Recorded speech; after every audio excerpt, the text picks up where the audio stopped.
adaptations. This book kind of came about. My first book was The Baseball Miracle, The Splendid Six. I wrote it right after the pandemic. I guess during the pandemic, we all thought, we can write a book, I can do this. So I started doing that, and I enjoyed it.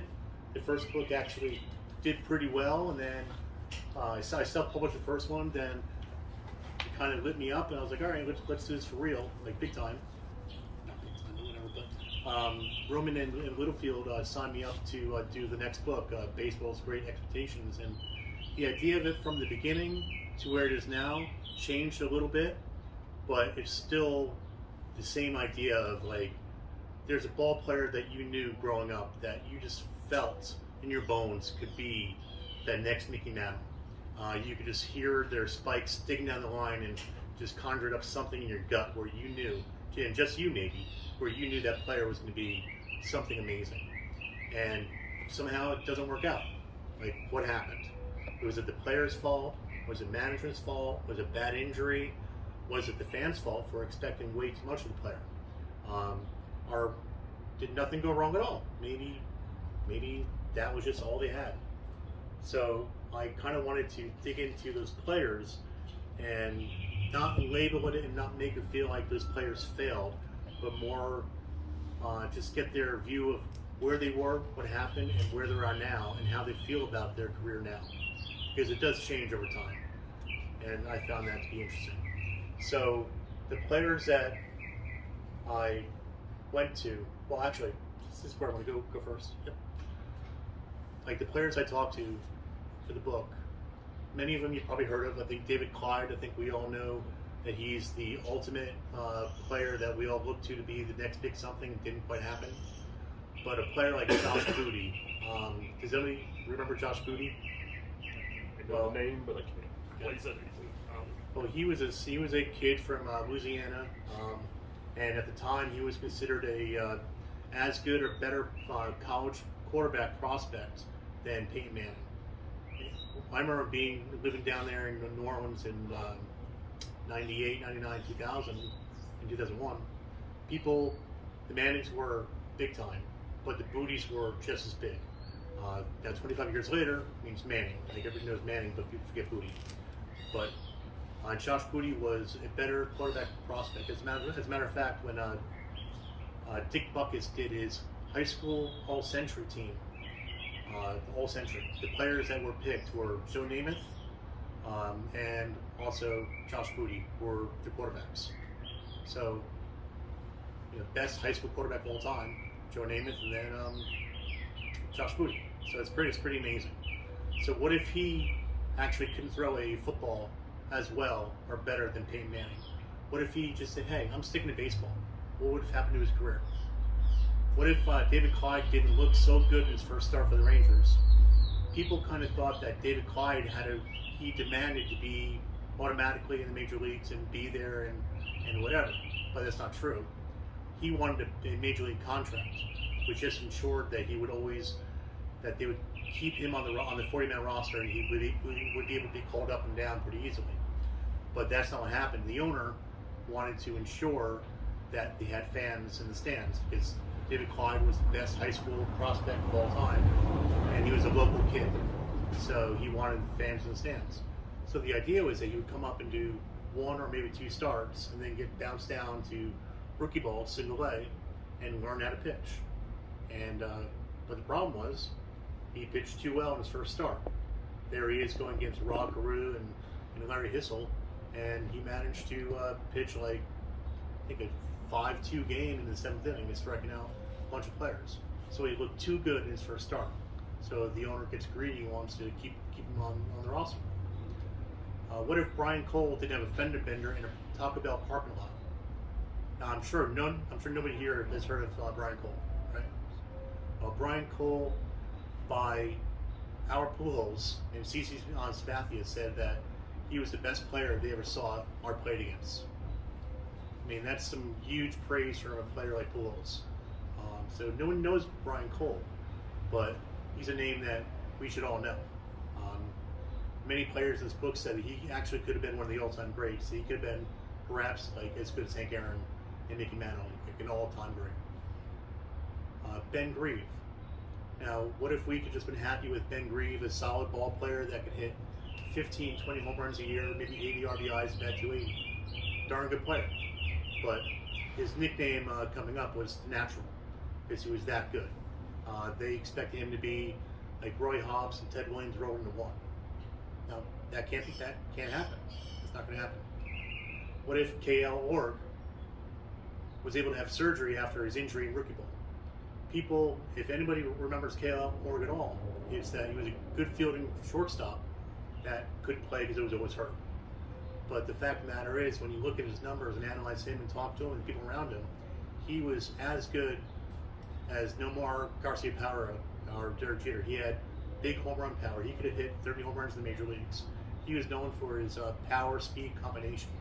Super fast, great power, great hitter, and he was by far the best defensive shortstop in the minor leagues. So coming up pretty shortly, he tore his knee, he tore his shoulder, he tore his hamstring, and the Detroit Tigers never ever wanted to just do a timeout, get him healthy, do a surgery, and get him back. They always wanted him to play through it, and because of that, his career never did anything. He never got past AAA for a little bit. Brian Milner. Brian Milner is the only positional player to ever be called directly from high school, the draft, right to the major leagues. So, like, pitchers have done it from high school, but never a positional player. And as a matter of fact, he's the only catcher between high school and college to go directly to the major leagues. Now, Brian Milner was a darn good catcher, and he graduated on a Friday, played his high school all-star game that day. Then that night, as soon as the game ended, he signed his contract. Next morning, he was on the plane to meet the Toronto Blue Jays to start playing for the Blue Jays. I mean, that's an amazing, I can't imagine how that would work. But with that, when that happened, he was a catcher. He was only 18. He came up for several games, did real well. As a matter of fact, he has the highest lifetime batting average for the Blue Jays at 444. And is the youngest Blue Jay ever, still to this day. But when he came up, he got knocked down after about a couple weeks, and his first game back, he dove for a ball as a catcher that he shouldn't have. He laid out, and he tore something in his groin, stomach area, and he didn't really know what happened. So he played the whole year injured, and never really got over that injury. So he always thought that, like Dale Murphy. Dale Murphy came up as a catcher in the minor leagues and in the major leagues. And they moved him to the outfield because defensively he was too hard on his body to be a catcher. So they put him out the outfield so he could concentrate in the game and learn how to hit. So Brian Milner always wondered, what if he moved to the outfield? It would have been easier on his body, and he could have maybe realized his potential. Dan Pasqua, you probably know him. Really? Dan Pasqua. He was coming up. He was a Jersey boy, born in the Bronx, New York City. And everybody expected him to be the next Mickey Mantle. In my book, I talked a lot about after Babe Ruth, they were looking for the next person. Garrett, he was next. So you have the timeline between Ruth and then Garrett came in and he did a great job with that. Then he went right to DiMaggio. Then he went right to Mantle. And after Mantle, he kind of stopped. They looked for the next person. They looked for Tom Tresh. Tom Tresh won the Rookie of the Year. Bobby Burson. Yeah, I'm getting there. Yeah. Oh, okay. You're always ahead of the curve. Yeah, but Tom Tresh, that didn't work out.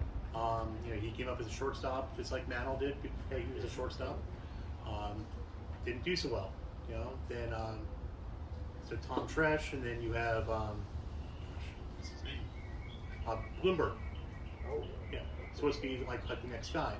Didn't happen. So he went to Bobby Mercer. Didn't happen. So the Yankees are always looking for that next golden boy to come up and be the man. And unfortunately for Pasqua, he was from the area, kind of blonde, good-looking guy, about the same height and weight as Dan Pasqua. And they thought he was going to be the next Mickey Mantle. And he got pushed too quick. His first game, he's playing in the outfield. He looks one direction, he sees Ricky Anderson. He looks the other direction, he sees Dave Winfield. And there he is, like with two future Hall of Famers, his first start. He looks down the line and sees Don Mattingly. I mean, so he came up thinking, I better start hitting like Mickey Mantle if I want to stay on this team. And that didn't work for him. What if Dan Posco, he just said, you know what? I'm happy being Dan Posco. When Don Mattingly got hurt, they said, hey, do you play first base? Never played before, but he was like, I want to be the man. He wanted to be like the Reggie thing. Like, I want to be the straw that stirs the drink. And what if he didn't have that in his head? What if the fans didn't expect him to be that guy? And then I know it's another Yankee. Sorry, guys. But Brian Taylor, to me, was the ultimate, the modern day David Clyde. I was a young kid in North Jersey when he was going through the contract holdout with the Yankees, and every day on sports radio it was, Brian Taylor is going to go to class today, and with the goods class, forget it, you can't sign. It was always an update about everything about, his mom doesn't like the Yankees, like just this micro detail about what was happening. So everything about him was just so public, so early. And the Yankees signed him, first pick overall in the draft, for $1.55 million, which was the record at the time for a player. Now this kid was left-handed, tall, skinny, threw the ball like it came from a whip. And everybody compares the next young left-handed pitcher to Sandy Koufax, David Clyde, Brian Taylor. Now unfortunately for them, it didn't work. But Brian Taylor, he had that horrible injury that happened after his first year in ball in minor leagues. He did great. The Yankees said, you know what? You got a problem. You can't hold base runners. That's the only thing that's keeping you from being called up. And he said, well, I'm going home. They're like, well, we want to keep you in instructional ball so you can learn how to hold runners. It's like, no, I've learned everything I can right now. I'm going home. So he went home for the winter, and he got into people don't know what happened. Was it a fight? Did somebody break his arm, his shoulder? Nobody really knows to this day what happened. But talking to him, I kind of have an idea. But what happened if he didn't go out that night? Was he looking for trouble, or did it find him? Well, so what if he didn't go out that night? Would he have been the next Dwight Gooden? Because talking to the Yankees, that's what they wanted him to be. So those were like the what ifs that we kind of get into. That was a long slide. But to do that, I had to talk to the players, the family members, the general managers that drafted him. I talked to many general managers, the scouts. I had to triangulate the truth. Like if I ask a player, it's not gonna be their fault, right? If it's the general manager, oh, it's not my fault. I did the work. So you have to talk to his family, the scouts, everybody to find out kind of what happened.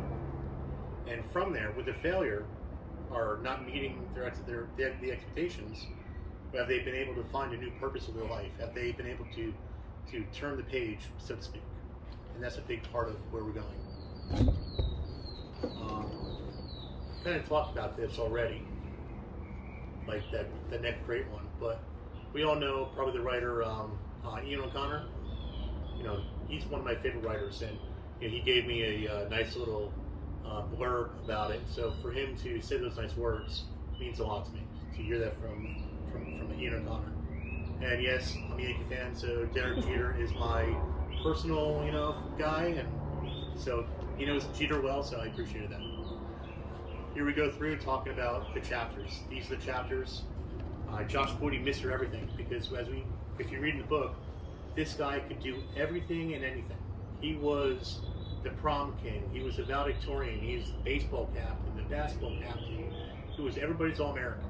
If you have an accolade in high school, he was the guy. David Clyde. He's become the phenomenal cautionary tale. Brian Taylor. A sad story of a great player taken too soon. This was the first chapter that I wrote, and it could have been a whole book. On my first chapter when I wrote it, it was like 140 pages in itself. So, because it just got to me. It was such a heart-wrenching story. So I cut it down to a small 40 pages probably. Ben Grieve, the underrated player. Tom Grieve, Mr. Ranger, former general manager, first-round pick of the Senators in 1967. There's a misprint in the book where it says 97. I'm still bothered by that. But his father didn't want him to talk in the book because he doesn't want people to think his son was a bust. He's like, no, he was just underrated. So, and the more I talked to Tom Grieve, I totally understood what he was saying. K.L. Org, a good baseball player, but he's a much better human being.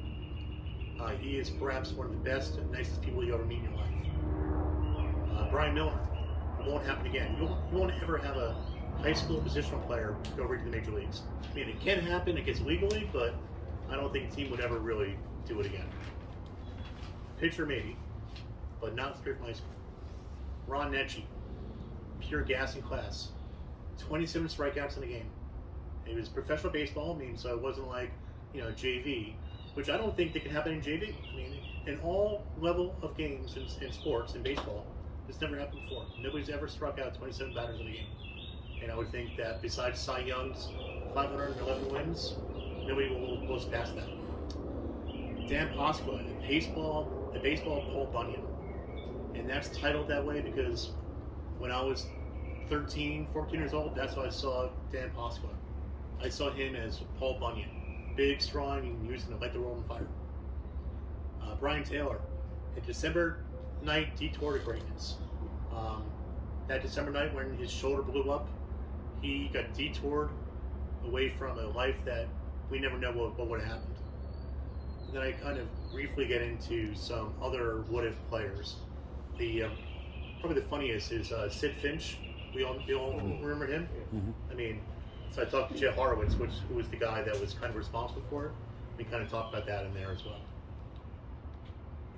All right, so Josh Booty, Mr. Everything. And when I tell you this guy, he is Mr. Everything, and he still is. He was high school All-American at shortstop. He was high school All-American at football. He was All-State in basketball. Everything that he ever did was just easy for him. The easiest in the world. He was a junior Olympian on the same team as Alex Rodriguez. He was his roommate at the Junior Olympics. And they were both going for shortstop on the team. And this is after A-Rod was already drafted number 1 overall. And so he roomed with Josh Booty. And I think Josh realized pretty quickly that day that Alex was going to be the starting shortstop. So he said, hey, put me at third base. So A-Rod and Booty were roommates, and at the time, Booty was a high school junior going into senior year, and he was still thinking about, what do I want to do? I could play college football at any college in the country, or do I want to play pro baseball? And then A-Rod, who was the opposite. He was already drafted in baseball, number 1 overall, probably going to get a huge contract, but his first love was football. He was a quarterback down in Miami.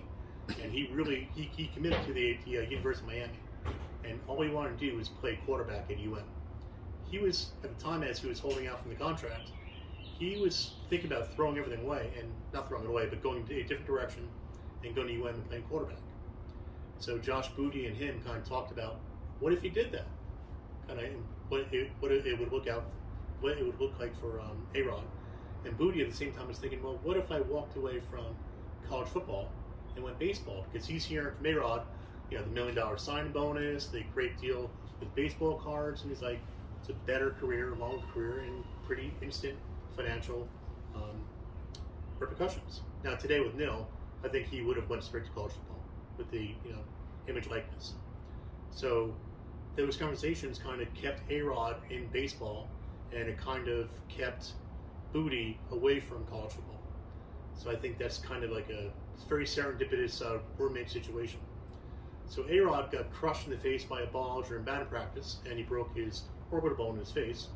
So the Mariners freaked out and said, hey, don't play this, let's sign. And he signed to a lesser deal, but still like $1.3 million, I believe. And then Josh Booty became the starting shortstop for the team. Gold medal in Junior Olympics. So he comes home, he gets hurt in football his senior year, breaks his foot, but he still manages to set the national record in college touchdowns and yards and everything else. He set all the high school records for football. But the injury scared him, like, wait a minute, I can get hurt in football and just be done.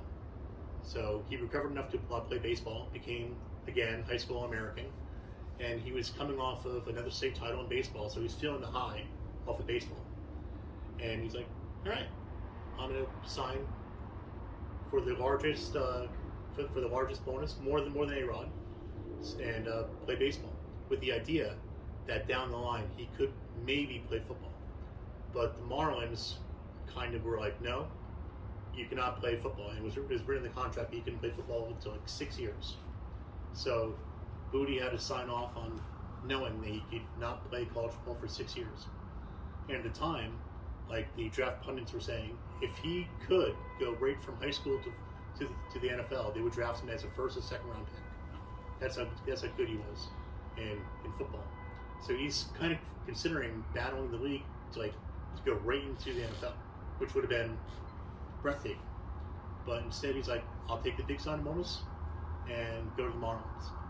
And as part of that, in his contract, he's part of the 40-man roster, and he had to be called up, I think, every year at the end in September. So over like 3 years, he did manage to get in the games, and he didn't do very well. There's no around that. He batted was 269, kind of 13 games, no home runs. I mean, so not great, but in the minor leagues, people thought that he was going to be amazing. So once again, he was at third base because he realized he was probably a bigger guy and good at third base. He was named by Baseball America as the top defensive infielder in the game. And Kevin Millar, who I think he played with Baltimore, he said that he had the best arm that he ever saw on any player ever. And so Millar was the first baseman, and Booty was the third baseman. And they had a great little thing going on there. And when I talked to Kevin Millar, he said that Josh Booty, if he concentrated on baseball, could have been a perennial all-star. At the time, he compared him to Joey Gallo, back when Joey Gallo was still Joey Gallo. He's saying that, sorry, Joey Gallo, but I'm a Yankee fan, and he killed the Yankees. How is he doing with the Nationals, by the way? Is he I think with them? he was injured for a little bit, but he's still striking out 90% of the time. I hate that. Well, it's okay to strike out 200 times a year. Yeah. But so anyway, but the problem with him was he was in the minor leagues doing well, but not great. And the reason for that was that he was missing college football. His brothers all played big time college football. His one brother went to USC and was All-American, became a pro quarterback, and the other brother, Abram, wanted to go to LSU, and that's where Josh was supposed to go. So he started pining for, I want to go back to LSU and throw touchdown passes to my brother.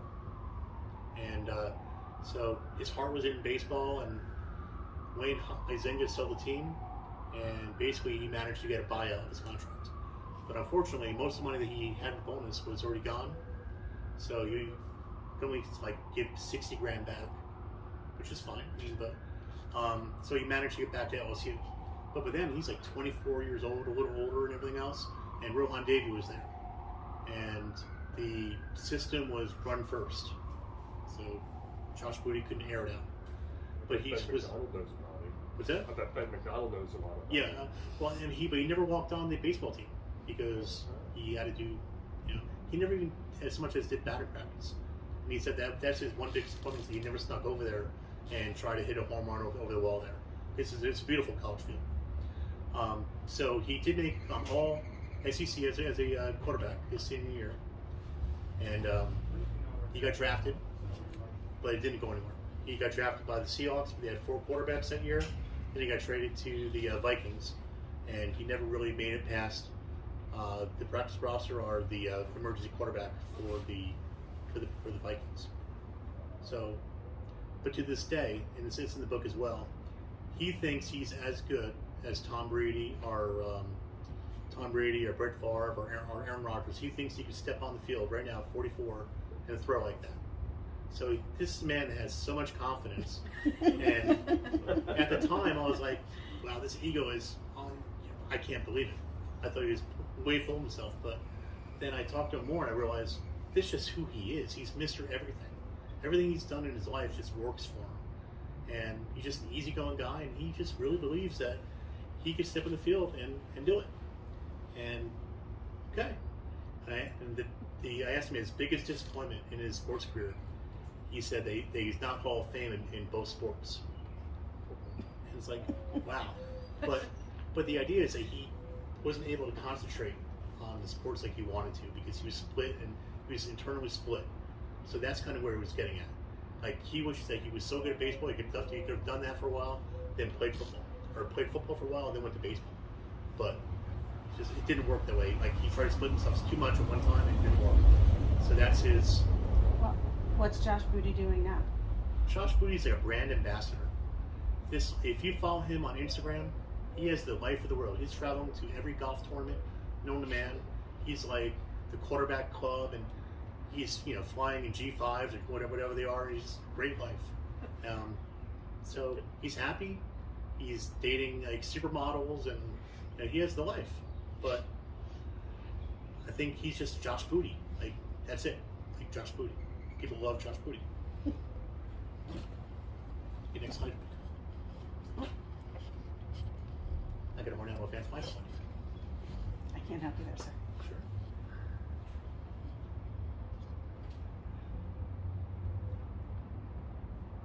Do you go?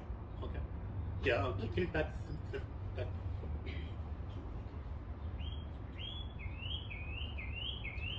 Yeah, it's like this photo here was where the quarterback, and that was him. That was him in high school because they expected him to go to LSU and play pro baseball, and he was into that kind of thing. And then here's him, I think, just walking down the clubhouse, just not quite as happy with his life. All right. David Clyde. We all know David Clyde, but like the story about David Clyde. And when I talked to him, it was very interesting because he wanted to make sure it's absolutely crystal clear that we all understand that he did not demand, his father did not demand, his parents did not demand that he was on the major league roster playing in the major leagues. So he had to be there. He just wanted to be on the 40-man roster, which meant that the Rangers had skin in the game, which meant that he wasn't going to get bopped around or mess around that they had to invest in. That's all that the family wanted. But instead it turned into, no, he's going to be on the major league roster, to his own detriment, which is what happened. People don't realize how good David Clyde was in high school. He was the greatest high school pitcher of all time, then and still, by a huge margin. And he would have been the first round pick in the previous draft as well, as a high school junior. So he was really that good. And he goes right from high school, right to the major leagues, and I think I have in the first game here.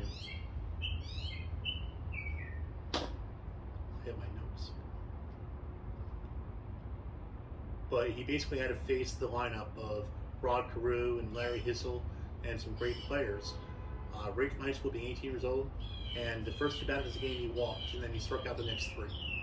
So Tom Grieve, the general manager of the Rangers, was on that team as a player, and he said that he was terrified for David Clyde going into the game because it was a sold-out crowd. They had to delay the game by, I think, 2 hours with the traffic jam just getting into the place. And how could this 18-year-old walk into that pressure? David Clyde's idol was Sandy Koufax, and because he looked like him, like his form looked like him, he had the same number as him, so that was his idol. And just before the game, Sandy Koufax sent a telegram to David Clyde saying, "Hey, congratulations! I hear you're the next big thing," kind of thing. So, like, more pressure on you. There's Sandy sending you a telegram, saying, "Good luck to you, kid." And he goes out there. First batter is Rod Carew and Hissel. Scary. So he got through that, and he pitched a very good game, and so good that the owner's like, "Yeah, I know we were going to keep you up for like maybe a game or two, but now we're going to keep you up for the year because the fans love you and you're good." So the first 4 or 5 games, he was amazing. And then it's hard to pitch at the major league level at 18. So it didn't happen. So he got called up and down. The next year, the manager was Billy Martin. Billy Martin hates young pitchers. Hated them. So he and David Clyde did not get along. He could not stand David Clyde and just buried him. And so there he is, 19 years old, not getting pitching help, not getting tutoring. The pitching coach did not want to work with him at all. Zero help. And he's like, the pitching coach, the only thing he told him to do was throw the ball over the plate. That was all the training that he got. So David Clyde is still very angry about the lack of coaching that the Rangers gave him, as well as Billy Martin just burying him and dealing with that, as well as the senior players on the team did not like the fact that an 18-year-old was called up and playing with them without being put through the paces of the minor leagues. So he had a rough time in the minor leagues. I mean, in the major leagues the first 2-3 years. Now, we all know that he's the cautionary tale, and he understands that. So he's happy with the idea that his legacy is that David Clyde, we cannot allow another David Clyde situation where he's called up, comes up, doesn't know how to pitch, gets hurt, and never becomes the player he should be. So that's not what he wanted per se coming up, but he's very proud of the fact that people are not going to get hurt and abused as much because of what happened to him. A side note to David Clyde is he just missed the major league retirement cutoffs by I think like 46 days, and he's still angry about that because he asked all the teams, hey, bring me back as a coach for 46 days, whatever, do whatever, so that I can get the pension. Nobody took him back. The Rangers wouldn't take him back. George Bush was the president, owner of them back then, and he reached out to him. Oh yeah, sure, yeah, call, it would be great. Never happened. The new owner that was there after that, same thing. The owner said, sure, no problem, then just never happened. So David Clyde has a little bit of an axe to grind still with baseball. But he was part of the group of players that sued baseball, the Players Association of Baseball, it's not a pension, but it's more like a yearly sum that they get, because there's players in a gray zone between the new bargaining agreement that happened in '78, I believe, and later on. So if you were in like a 3-year period, then you did not get any retirement. If you're a ball player right now and you get called up for one day on the roster, you get lifetime medical. But back then they didn't. So now you get access to lifetime medical. If you're on the roster for 40 days, you get a lifetime pension in baseball. But not many players even get on the roster for 40 days. In my last book, we talked about how many ball players graduate, which is 10 years in the major leagues.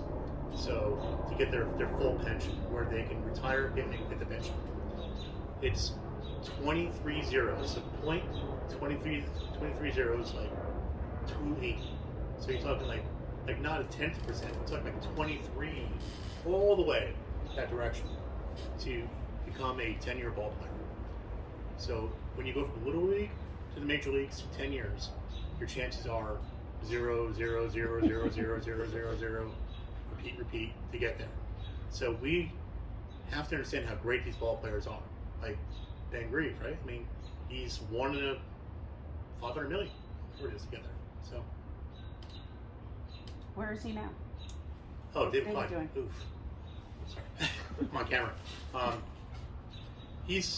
He had several marriages, a lot of marriages. He had a substance abuse problem, alcohol. But he battled that, so he's great with that. But he's back home, down in Texas, and he has grandkids that he helps with baseball. He coaches, and he does coaching lessons to kids and pitching, and he's all about, don't throw your arm out, pitch smart. So he wants the players not to buy into the stuff that we see now, where they're running and throwing the ball at top speed and blowing their arms out. Paul Skeen's making his debut today. Oh, yeah. And Kurt Schillings said he's taking the under on 400 innings before he needs Tommy John. He said he could dominate at 85% of what he throws now. Yeah, I know. But he came up and he was playing with Air Force, and I followed him back then, and he was amazing. How did this kid go from high school to the Air Force Academy instead of getting grabbed by LSU to begin with? But he found something, got taller, and maybe he started overthrowing. I don't know, but I wish him the best. But yes, I put a thing on Twitter about him going, I hope he's not going to be in the next book. So, yeah. Brian Cole. This kid, 5'8" maybe. He's listed as 5'9", but he's probably like 5'7.5", 8'5'8". Probably 155 pounds. And remember the first player strike back in '94? Not the first one, yeah, exactly. Even before that, yeah. But like the one that really screwed everything up, right? He was home in Mississippi, and one of the ball players, the major leaguer, was just trying to get some throws in. He was a pitcher, and he faced I think an 11 or 12-year-old Brian Cole in batting practice, and he hit a 450 home run, 450-foot home run against a major league pitcher, and the guy's like, I wasn't throwing a fastball, I was throwing like a slider down the way, 86 miles per hour, and this kid at 11 or 12 had enough power to turn it around for 450 feet. I mean, he's at the time probably 5'4", maybe 130 pounds. So this kid had just unreal power and unreal speed. Jason Tyner, I don't know if you guys remember that name. First round pick of the Mets, played for other teams. The Mets drafted him because the prototypical size and speed, 6 foot, fast, the whole thing. Brian Cole got drafted in the same draft, but Brian Cole was, 5-something, 1-something, instead of the 6 foot, 205. And Brian Cole was always kind of peeved at the idea the Mets kind of shortchanged him, and Tyner, who he knew was not as good a player, got big time bonus and first round pick. So during spring training, everyone wanted to see them race because these two guys are the fastest guys out there. And so Brian Cole said, all right, let's do it. So they did a 40-yard dash, whatever, or to first base. And Brian Cole was so far ahead of him that he spun around and was running backwards and still finished ahead of Jason Tyner. So that's how good and fast that he was. He was originally going to be like a 36th round pick, I think, by the Tigers, because he couldn't really go to college because his grades were really bad in high school. And he played in a small town in Mississippi, so people weren't looking to go there to find players. And being 5 foot whatever and 1-something, he wasn't the player that they were going to go find. So he didn't want to get lowballed because his brothers played minor league ball as well. And like, no, if you want to make the big leagues, they have to invest money in you. So he decided that he would go to a junior college. So for that 1 year, all he did was become the JUCO Player of the Year and JUCO All-American and everything else. But he was so good at football that Bobby Bowden in Florida State would literally call him every day trying to get him to play there. So he, like Josh Booty, was kind of like, well, do I go football? Because LSU was also gave him an offer to play baseball and football. So the Mets came in, drafted him in the 18th round, senior year, and basically they're like, well, he's so good that we have to offer him more than the 18th round pick money, but we don't want to really give him too much. So the general manager asked like how much it would take to sign him, and he's like, well, if he was 6 foot tall, it would cost $1 million, but you can get him for was it $60,000? I think it's going to turn out to be. So we got like a pittance of what he was if he was 6 foot tall, just the height thing. So he was so good. He was the single A. See it here: 41 doubles, 18 home runs, 71 RBIs, and 50 steals. So that's in a short season. He was the Sally League All-Star team. He was the Mets All-Star Player of the Year. The minor league Player of the Year. But he really lit it up in 2000 when he had 69 stolen bases in 138 games, batted 300, 19 home runs. And that was the year that they told him that you're going to be a switch hitter. And he's like, I'm not a switch hitter. Yeah, but with speed, they wanted him to be a switch hitter. So they're like, well, if you don't be a switch hitter, we're going to knock you down. So he's like, all right, I'll just learn how to switch hit. So he went out there for 5 games, whatever, hit like 800, and no problem. But then he would only switch hit after that when the Mets like scouts and the front office guys were in town. Yeah, so he would only do it when they were in town. Otherwise, he would just do whatever he wanted. So I think that was pretty interesting. So he died. So he was in Major League Spring Training, and he lit up camp. Everybody loved him in spring training. Mike Piazza was talking him up to Peter Gammons, talking about this is the kid you have to watch. He's going to be big time. The Mets believed in him so much that they started trading away all their first round draft picks that were outfielders. Jason Tyner got traded away. Terrence Long got traded away. He was a big time player for the A's. So they traded away like 3 or 4 outfielders that were big time in the plans for the Mets because they knew Brian Cole was coming up. So they were preparing for him. And he was in Major League camp, and they were actually almost going to keep him. But they're like, no, let's put him down in AAA and learn to play a little more. And we'll call him up by mid-season, and he'll come up and be great. But a week or 2 before he was supposed to leave, he got into a fender bender in the Taco Bell parking lot. An older woman backed up into him, and just minor cosmetic damage to his SUV. And he's like, well, he would always get homesick. He always wanted to go back to Mississippi. So he's like, all right, if I have to go to Buffalo, I'm going to drive from Florida, Port St. Lucie, all the way to Meridian, Mississippi, and then drop the car off to get fixed with his family, then fly to Buffalo. That was the plan. So he and his cousin, who's also a minor league ball player, get in the car, and they drive out. And somehow between then and there, his Ford SUV Explorer flipped, I think, 3 times, and he was ejected and died. Now his cousin walked away with just scratches. There's a lot in the book where it talks about there may be some cover-ups with the state police, with the judge even, the hospital, and Ford.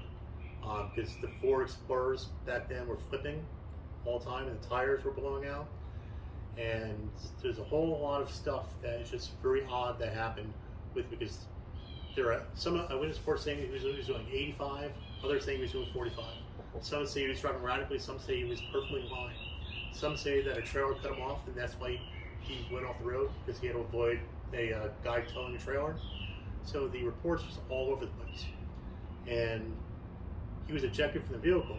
So Ford said that he wasn't wearing a seatbelt. But the computer in the car says that he was wearing a seatbelt. The seatbelt was engaged. And then the tires of the vehicle, all of a sudden, 2 guys in suits show up at the salvage yard, and the tires disappear. So all sorts of really funky stuff. And then in the lawsuit, they said that he was drugged up, but it was drugs that were given to him during the trying to save his life. It was ketamine, which is used for brain injuries. And they're trying to say that was a recreational thing he was doing. But so they slandered and kind of rubbed his name dragged him through the dirt in that. But he died pretty much instantly. He got ejected. He was maybe alive for 2-3 minutes, and then he was dead. So it's a tragic story with that. But the lawsuit with Ford was a 12-year saga, at least. Like, lost, won, appeal, and then it's just I think now they're still not even paid, because Brian Cole's family's original lawyers are trying to get more money for the first law case, although they didn't win anything. So now everything's still caught up in probate and everything else.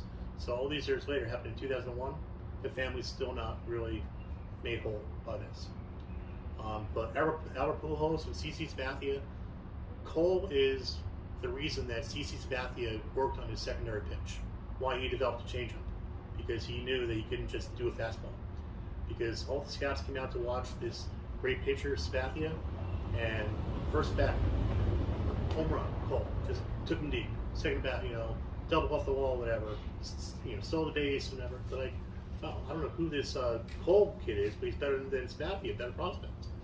So Sabathia walked away the night realizing he had to develop a secondary pitch if he wanted to make major leagues because of Brian Cole.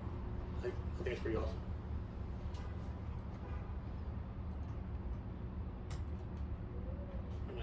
Ben. And Grieve.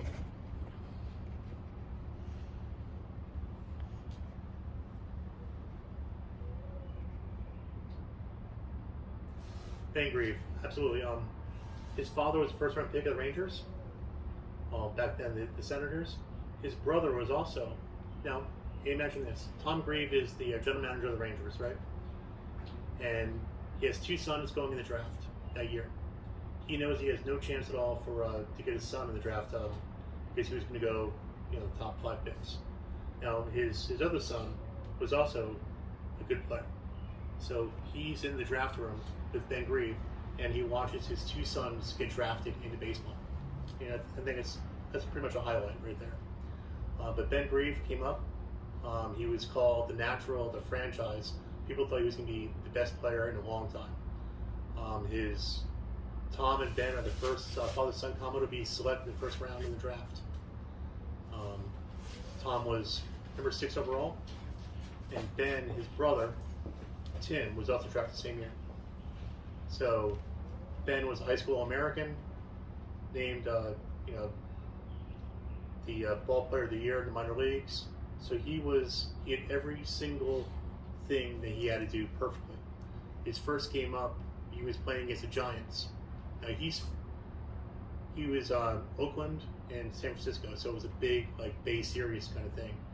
And he looked out there and there's Barry Bonds, and he's like, oh my gosh, I can't believe I'm in the same position. They're both playing left field. I can't believe I'm going against Bonds. And that night, he set the record for most total bases for a rookie. He had 4 doubles that night, and so he comes out and just has an amazing debut. And afterwards, they asked Bonds, "Hey, what did you think about the rookie Ben Grieve that comes up?" And he's like, "Who? I never heard of him." And to this day, Ben's still annoyed by that. He's like, "Not that I was the crap, but I was the top minor league ball player, number 1 prospect. Everybody was talking about me, whatever, and I think you'd have some knowledge of, hey, this guy's coming up, and I went 4 for 4. You'd at least notice me." But he didn't. So yeah, he does not like on Barry Bonds. By the time with the A's, he had Canseco, he had McGuire, he had the steroid era and everything else. Ben Grieve is mentioned in the book by Jose Canseco, talking about players using steroids. But this is a good thing. If he found out that he was in the book and he's driving, from spring training spot, whatever, so he pulled off on the side of the road and found a bookstore. And he goes, "Why am I in this book? What the hell?" So he goes to the bookstore and he opens it. He goes, "Oh, thank goodness," because he was mentioned as a player that didn't do steroids and should use steroids. Canseco said that if he used steroids, he would be an absolute superstar. And so Ben Grieve is proud of the fact that A, that he never did steroids, and then B, that he had some nice home run seasons. He 118 for his career. Good player. He was an all-star. I think he had 28 one year, just by himself. And he's like, "Hey, I had 28 home runs without steroids in an era that guys didn't do that." So he's super proud of that. He was part of that young A's team that was coming up, and he was a really good player. But the problem was analytics became a thing. And the final year that he was there, he led the major leagues and grounded in double plays. And the reason for that was there was a slow, plodding first baseman DH named Giambi that batted right ahead of him. So before those years, he never had a lot of grounded in double plays. And after the year, he never had more than single digits. But that year, he had 28 or 30 or something ridiculous. So they're like, "Oh, the numbers show that he grounds in a lot of double plays. He's not productive, blah, blah, blah." So they traded him to the Rays. This guy was Rookie of the Year, All-Star. I think that year he had 28 home runs, 102 RBIs, but just the GIDP in bold letters leading the major league just looked bad. They're like, "No, we're going to get rid of him." But the whole list of the top GIDPs are Hall of Famers. Yeah, on good point, yeah. But analytics do change the game a little bit. So he went to the Rays and he ran into Sweet Lou Piniella. In the book, I talk about how Sweet Lou is kind of it's kind of a misnomer with some players. So he and Piniella did not get along because Piniella, I don't know if you remember watching him play, but he was a passionate SOB, and I loved him. But Ben Grieve is very non-emotional, very business-like. And he was like, that doesn't mean I didn't care. I love baseball, but that's just the way he carried himself. And so he and Piniella just hated each other to the point where they got in yelling matches, and it was bad. So he got pushed out of there. Then his career pretty much injuries and everything else. But the important thing to realize about Ben Grieve is that he was a very good player. Just it didn't click for him. He could have been with the A's, but the GIDP and just didn't work out there with the analytics crowd. And then with the Rays, he had what's the injury where you have the thoracic compartment syndrome? That's it, right? He had that injury, thoracic compact syndrome, where he had a blood aneurysm in his shoulder and he didn't know about it. So he had no strength in his arms for like half a year. And Lou Piniella and the Rays thought that he was faking it, just, malingering. So he tried to play through it, and he couldn't do it. And he almost died. He went to the hospital for, I think, 2 weeks. So between that and just the reputation about that, he never really made it again. But he was a very good player for a long time. He played, I think, 9 years. A good player, and and he wants everyone to know that people think that he was not a passionate player. He was, but he grew up in an era with his dad. He was always at the park. He was always businesslike. He grew up there at the park every day as a kid, and for him, baseball was just his way of life. It wasn't. Yeah, I mean, for him, it was just a different thing. But he loved baseball because he held it internally. And what's Ben doing now? Thank you, honey. Ben Grieve's not doing anything. Ben Grieve is very happy. He does landscaping on his own house. He lives in Southern California. His son plays baseball, I think, so he's kind of getting involved with that. In the last few years, he's loving going to baseball card shows. He's like, if anybody wants to take their time to have me sign a baseball card, I'm more than happy to do it. It's like, so people love the Rookie of the Year cards, so he does baseball card shows and he loves doing that. That's all he's doing, but he's loving life. And by the way, no regrets about baseball. He loves everything about it. He doesn't watch baseball much. Oh, and another thing about him. Now he kind of wishes that he took steroids. Because he, it's like, we've been wrong, but, like, maybe I could have been a better player. Dale Orr, great player. Out of high school, he could have been a first-round pick. But I think the Twins, I think it's in here. The Twins had, I think, 3 first-round picks that year, and they're like, hey, if you promise not to go on your Mormon mission trip, then we'll make you a first-round pick. And at the time, he didn't know if he was going to get selected for a mission, because being a Mormon and getting a mission trip is an honor. So he passed on being a first-round pick just on the idea that he wanted to take, I think, 2-3 year gap for a Mormon mission. And so he passed it up. Then he went to Alabama to play college ball. And while he was there, he found out that he was getting his Mormon mission. So, I mean, when you do that, you can't do anything other than your mission. Like, after 6 months, his father sent him a baseball glove and I think 2 baseballs. And he played catch like with one of the guys like twice. And he broke a window on a car because they were playing on the street. And so it's like, that's it. It's like he probably played maybe 10 minutes of catch the whole time over 3 years. So he could have been first-round pick, turned down so he could do his calling. And then after that, he was supposed to get 3 years, but he got 2.5 years because the Tigers drafted him. And he was really mad. He's like, Tigers? No, I don't want to be on the Tigers. Because back when he left for the mission, they were the worst team in baseball. And that year that they drafted him, I think they went to the World Series that year, or maybe the finals. The LCS. Yeah, the ALCS. But they became a very good team. So when he got back and he found out about it, he said, "Wait, this is a good team. This is pretty cool." So he's super psyched. But being a 6th-round pick, he wasn't guaranteed a huge bonus. So he was like, "Oh, I might go back to college." So he had, a couple colleges already picked out to go to. So they had to pay him the 2nd highest bonus of any shortstop that year, just to get him to sign. So you have a 6th-round pick basically receiving 1st-round money. That's how much the Tigers believed in him. His son, his father was Garth Orb, who I talked to. His uncle was Dan Orb, and the Orb brothers were the first brothers to ever play against each other in the World Series, which is pretty cool. The Brewers and the Cardinals. So this guy was the best athlete in the Tiger system, voted best defensive shortstop in the league, best athlete again. So he had everything going for him, but he just played hard and he tore his knee, he tore his shoulder, his labrum, his rotator cuff, what else did he tear? Broke his wrist, and the whole time they didn't want to hit pause and get him repaired because either A, they was going to be used as trade bait, or B, they wanted to get him up.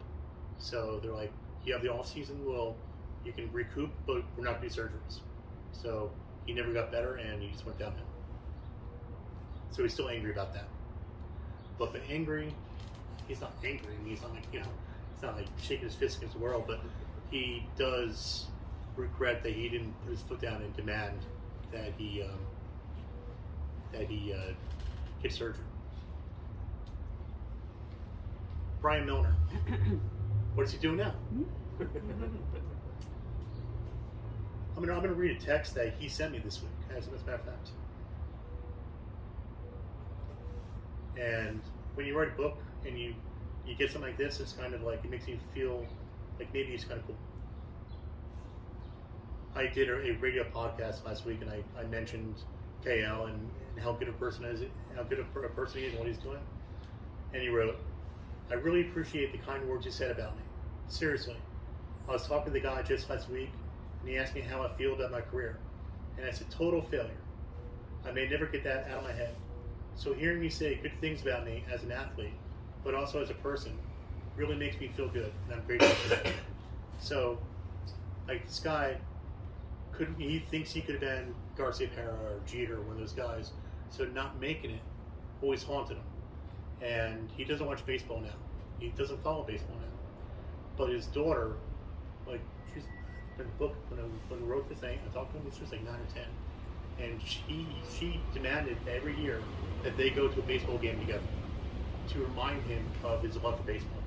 So once a year, she drags him to a baseball game to keep his mind in baseball. And I think that's a very sweet sentiment. And I have 2 daughters that love baseball, and you know, that kind of tug my heart. Like, you know, yeah, going to a game with your kid just is something special. So he does that for her, and that's kind of what I'm talking about. A better human being. Like, he doesn't love baseball as much, but he's doing it for the kid, and now it's kind of bringing him back into it. So I think that's really sweet. But he was living in Atlanta as a real estate broker, mortgage broker. Now he's living in Nashville doing the same thing, and he's doing very well. He has a great family, beautiful wife, beautiful kids, great career. His father and his uncles and his brothers, they don't follow baseball, but they do a lot of fly fishing. That's their competitive nature now. They take trips together to go fly fishing, and they don't talk about they do not talk about baseball, which is kind of funny. Like the 3 brothers all played baseball. His dad and his 2 uncles all played baseball, like big time, like All-American in college and Major League Baseball, and they just don't talk about it. Brian Milner, we talked about him before, going right from high school to the major leagues. The story about him that I love the most is his final game in the major leagues. I mean, he only had 2. We were actually in the game, but he was up for, I think, nine games.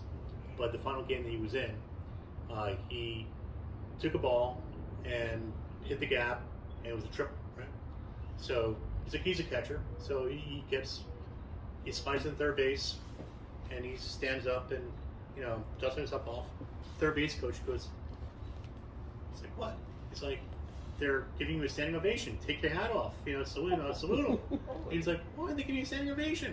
He's like, you know, because the way you just did. But it was an away crowd. It wasn't even a home crowd, it was an away crowd. So an away crowd gave a rookie that they didn't know a standing ovation.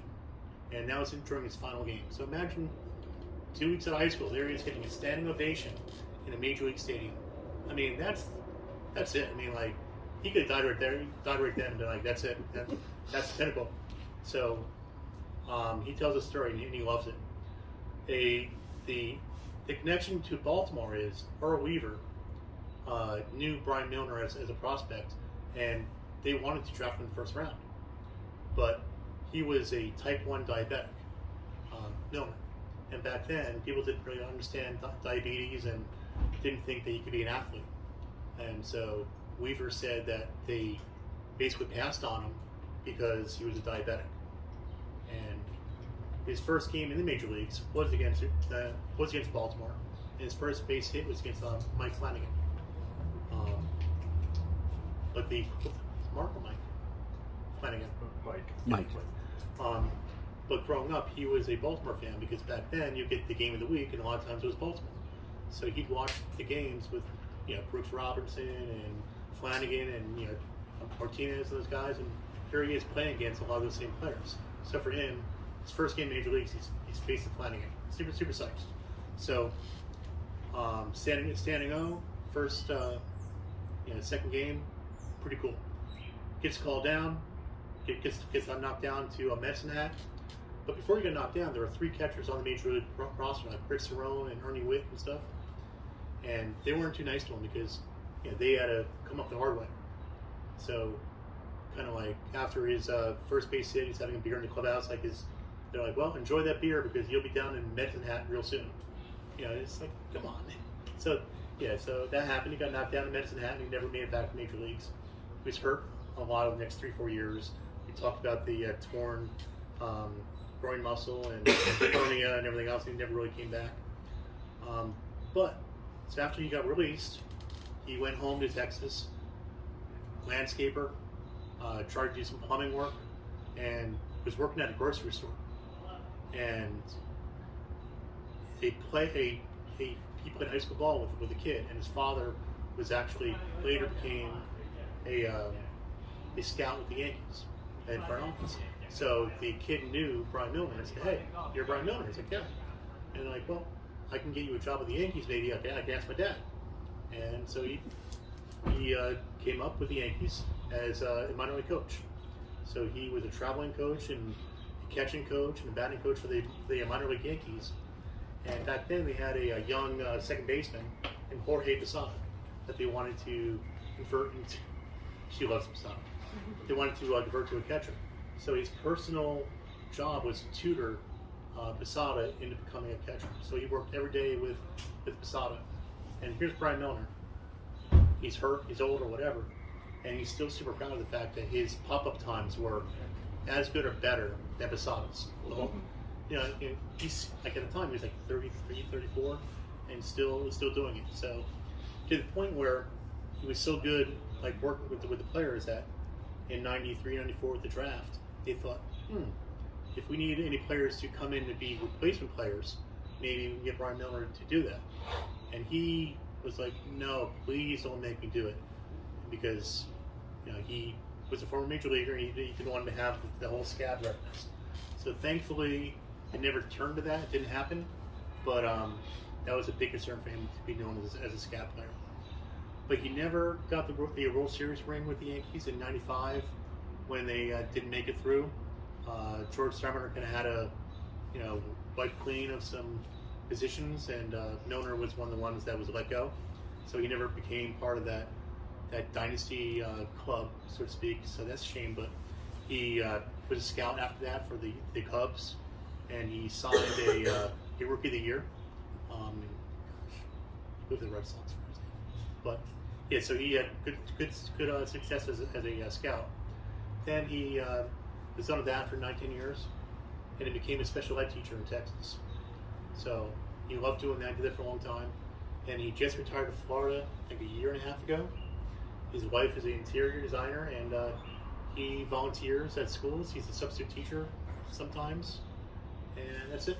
He plays a little golf. I went down to see him in spring training, and we spent my daughter and I did a trip down there. We spent the night at his house. Great guy. He knows more about baseball than I could ever imagine.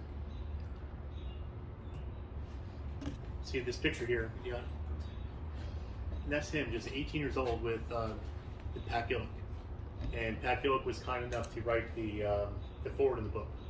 So, a Baseball Hall of Famer, there he is talking to Brian Milner. And when I talked to Gillick about it, he's like, Brian Milner had everything to be an amazing catcher. Just bad luck, bad injuries, and that's it. But it's a real shame about him because he's a good guy. And there's a picture of Brian Milner now. There he is on his couch, comfortable in Florida, reading my book. Mm-hmm. So that's kind of like, he's a funny guy. Yeah. So he's the youngest Blue Jay still, and it's the only catcher, including college players, that jumped directly to the major leagues. Ron Netchie. He's still alive. He's 92 years old. He struck out 27 batters in a game.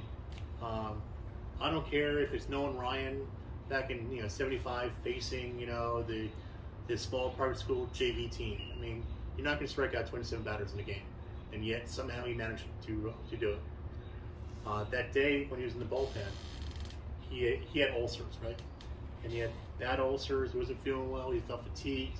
He didn't even want to pitch. He's like, I have nothing, and he's just barely getting through the game, like suffering through the game. And when the game's over, everyone's going nuts. He's like, why are you guys going crazy? Yeah, it's a shutout. What's going on? They're like, you struck out 27 batters.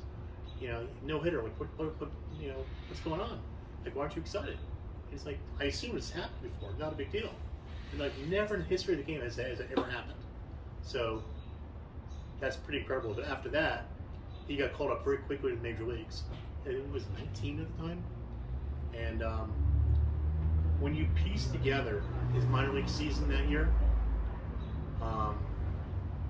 it was, I think his WHIP was like 0.21 or something ridiculous. His walk hits, innings pitched, and his strikeouts to innings pitched were like 3-1, like 2-1. So he was incredible. But his other minor league seasons up to that were not that good. So just that 1 year, something happened. When he first got signed into baseball, he was a first baseman because he quit pitching in high school. He quit pitching in high school because he pitched and he had a kid and he hurt him. So he's like, that's it, I will never pitch again. So the coach said, well, you're not going to make it as first baseman, you can do anything else. It's like, well, I used to pitch. So he goes in the bullpen and he's throwing. And it's like, well, is that what you have? It's like, well, I don't throw too hard because I don't want to hurt anybody.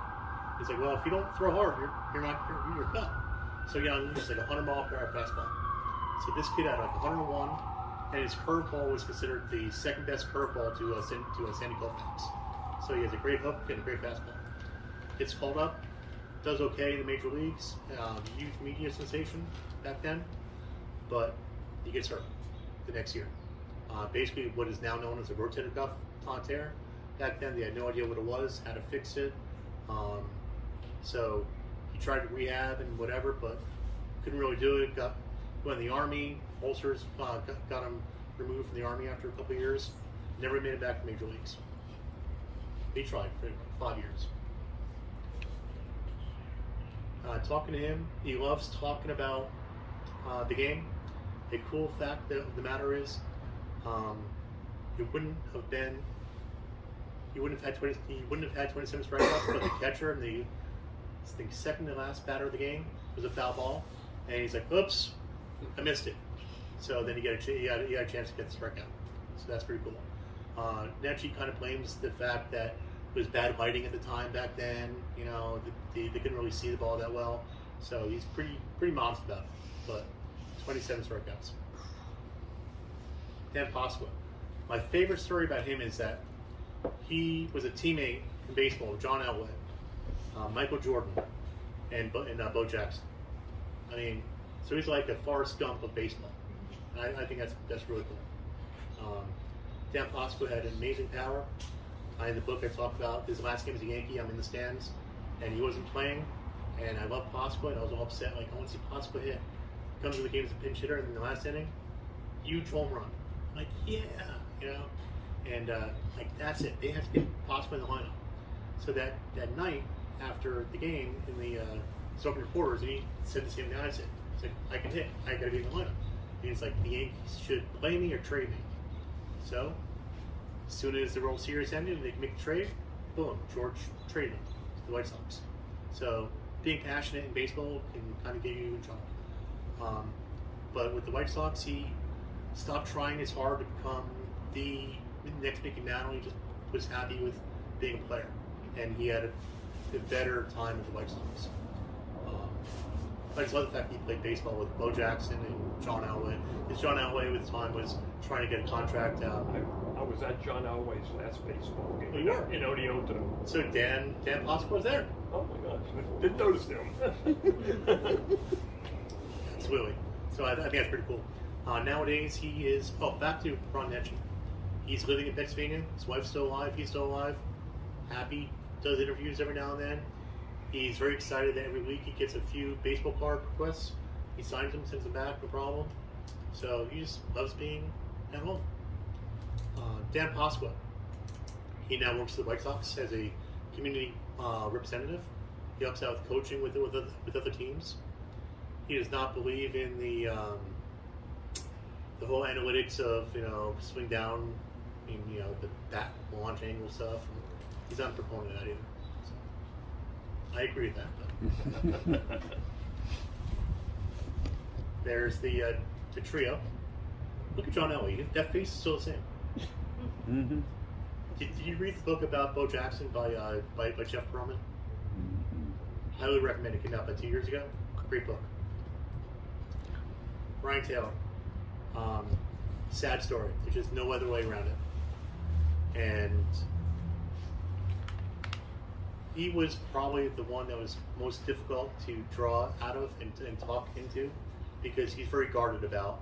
I'm not going to sugarcoat it.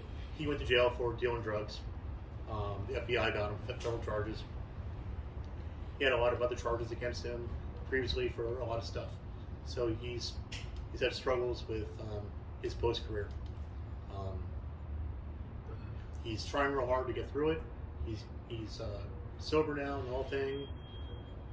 He's disabled, so he's just living on his disability check and anything that he can for baseball still. He wants to get back into baseball, but he's not getting any calls, and he would love to get back into baseball, kind of giving talks to young players about the pitfalls of fame and not being prepared for it, but the phone's not ringing. Amazing player. The thing I found interesting about him is between his junior and senior year, he grew like 6 inches and gained about 40 pounds. His fastball went from 84, 85, so he would have been like a fringe prospect, maybe drafted, maybe college, but he went from that to 98, 99, and the hook was crazy, great curveball. So he went from a nobody to first pick in the draft very quickly. So he's not like a young prodigy coming up the whole way, getting ready to the fame, feeling the fame. No, he was just a young kid from a little town in North Carolina, very poor family, and thrown into it. So I don't know if he really had a chance in a lot of ways.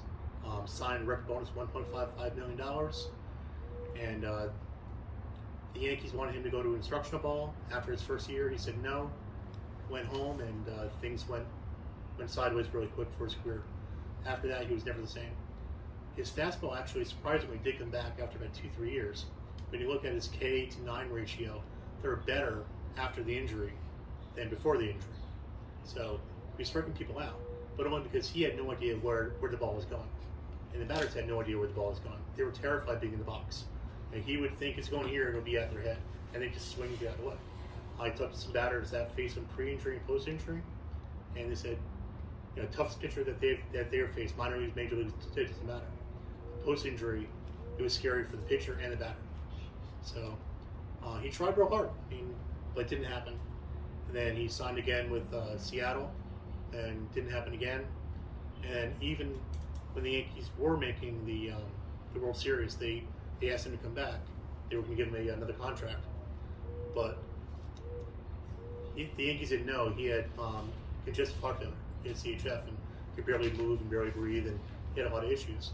So he couldn't sign the contract with the Yankees because he didn't want them to know that he had CHF and the whole thing. So even years later, they were trying to get him back. I think like 2003, 2002, they tried to get him back.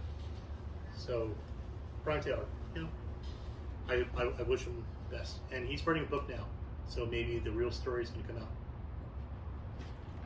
out. That's young me. That's young me. That's me at spring training. Actually, that day they faced Baltimore. It was Baltimore and the Royals. And that day I went near the field, got an autographed base signed by Eddie Murray, Cal Ripken, Adabelli, Brett Saberhagen, George Brett, Baboni, whatever. My mom dropped me off. I was like 12 years old. She gave me $20, said, have fun. And I had hot dogs, went to the game, met all the players. I mean, you can't do that now. It's not happening. But Steve Baboni was I thought he was, can't even think. He was amazing. Like Steve Baboni was bye Baboni. I loved Baboni. So to actually beat Steve Baboni, although he's a Royal, because he got traded to the Royals, I didn't care. The look in my eyes would look at Balboni. We should all have somebody look at us like that. And I love that man. And I talked to him just 2 months ago, and I sent him that photo. I'm like, this is the effect that you had on people. And he's like, that's really awesome.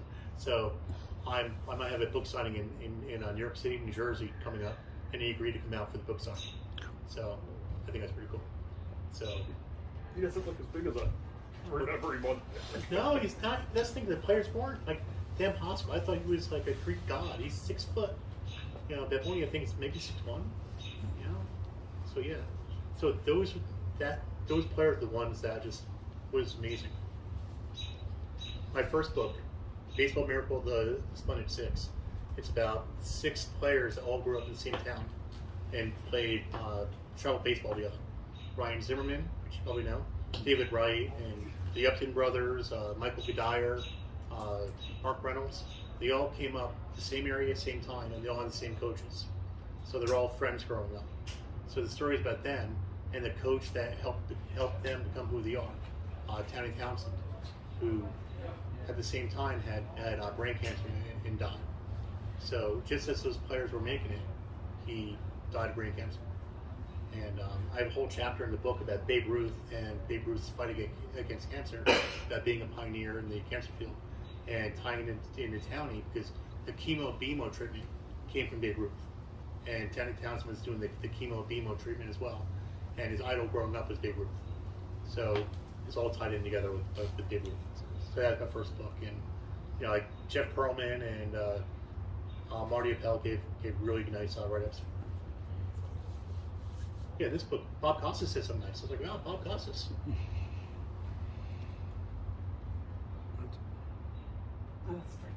Yeah. Nice.